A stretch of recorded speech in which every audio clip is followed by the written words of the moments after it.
بیهێنا پێشاوی خۆت.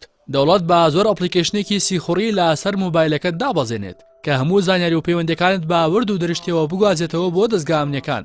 بچووکترین سەرپێچی بکەیت ڕەوانەی کەمپێکی زۆرم لێت بکات بۆ پەروەردەکردنەوە کە لە چوونە ناوەوە دڵنیایت بەڵام لە هاتنە دەرەوەت نا. لەوێ تەنانەت حەمام و تەوالێتەکانیشی کامێرای چاودێریان تێدا بێت. ئەوە حاڵی مسلمانە ئیگۆرەکانی وڵاتی چینە. ئەمە نووسینێکی ڕۆژنامەنووس ڕێنوار نەژمە کە بەم پەڕەگرافە وێنای ژیانی پڕجەور و ستەمی مسلمانەکانی وڵاتی چین دەکات بەدەست حکومەتی ئەو وڵاتەوە. ئەو ڕۆژنامەنووسە نووسیوێتی لە دوای ساڵی 2017 هەڵمەتی سەرکوتی ئەو کەمینە مسلمانەی ڕۆژهەڵاتی چین پێیناوەتە قۆناغێکی هەرەترسناک کە نمونەی لە مێژووی نوێدا کەمە. مسلمانە بەڕێگەز تورکەکانی هەرێمی شینجیانگ لە باکووری ڕۆژهەڵاتی چین کە بە ئیگۆریەکان ناسراون ژمارەیان زیاد لە 10 ملیۆن هاوڵاتیە. لە ئێستادا بەهۆی نیشتەجێکردنی چینە هانیەکان دیمۆگرافیای هەرێمەکە ڕوو لە گۆڕانە و خەریکە مسلمانان زۆرینا لەدەست دەدەن. بە پێی ئامارێک کە لە ساڵی 2008 بڵاو کراوەتەوە ژمارەی گۆرەکان دەکاتە 41 ملیۆن کەس لە جیهاندا.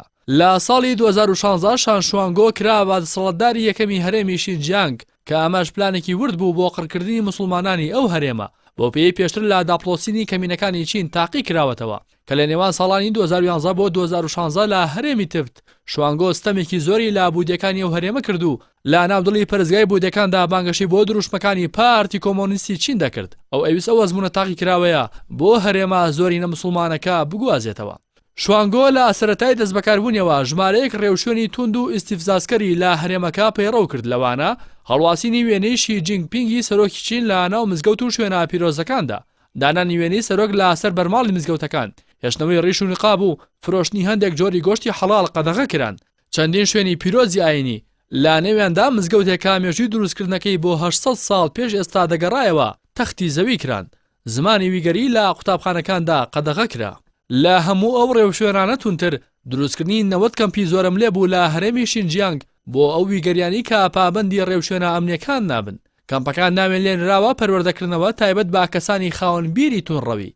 بەڵام بەپێی بەڵگەنامە دزە پێکراوەکان ئەوەی لەو کەمپانەدا دەگوزارێت هەڵگەڕانەوەیە لە ئاین بە زۆر و لە ژێر ئەشکەنجەیەکی بێڕەحمانەدا.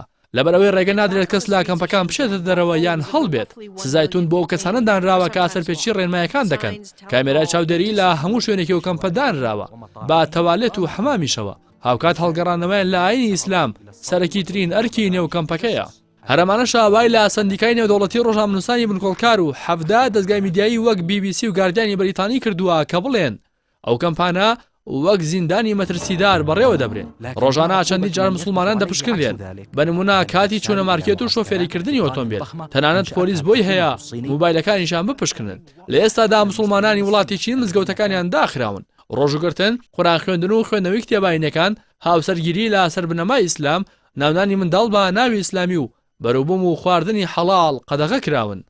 دەسەڵاتدارانی چینیان شاردوێتەوە کارەگری لا بڵاوبوونەوەی ئاینی ئیسلام دەکەن و شی جینگپینگ لە مانگی ئەیلولی ساڵی ڕابردوو ڕایگەیاند ئیسلام نەخۆشێکی گوازراوەیە و هەمان مامەڵی نەخۆشیە گوازراوەکانی لەگەڵ دەکەن. گەرچی بەردەوام کاردانەوە بەرامبەر باستەمی شینەکان بەرامبەر مسلمانان هەبووە، بەڵام کاردانەوەکان تەنها لەسەر ئاسی قسەدا بووە و هیچ هەنگاوێکی کردداری بەدوادا نەهاتووە. نەتەوە یەکگرتوەکانیش لە دوایین راپۆرتی خۆیدا ڕایگەیاند بە ملیۆنان هاوڵاتی مسلمانی ئیگۆری لە ناوچەکانی خۆیاندا لەو کەمپەی حکوومەتی چین دروستی کردووە زیندانی کراون و ڕۆژانە ئازار و شکنجە دەدرێن.